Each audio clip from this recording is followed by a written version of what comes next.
Ova Dragana s kojom ja pričam, koja ima probleme, izazove, strah, krivnje, lijevo, desno, to je samo uloga.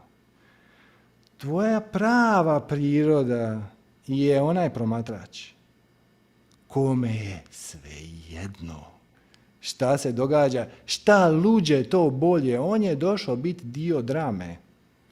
I ako pažljivo pogledaš taj dio sebe koji je uvijek tu, koji je prisutan, koji je ni na koji način nedotaknut sa svakodnevnim problemima, primijetit ćeš ne samo da on nije ni muško ni žensko, on nije ni čovjek.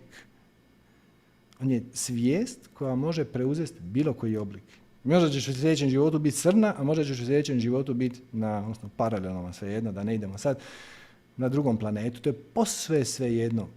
Da. Biraš inkarnaciju, biraš ulogu koja ti zvuči zanimljivo i koja ti ostavlja neki prostor za napredak, za samoistraživanje i onda postaviš ograničenja na sebe.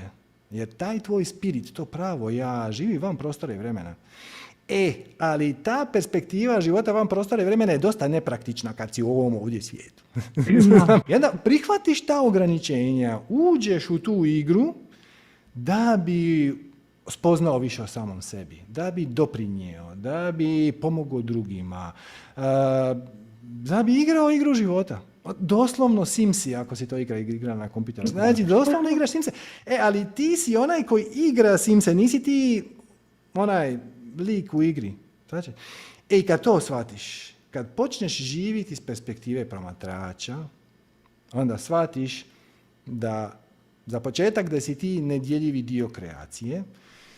Kasnije može doći i uvid da si ti cijela kreacija, a to je opcionalno za ovo čemu mi sad pričamo. Možda dođe, možda ne dođe, posve je svejedno.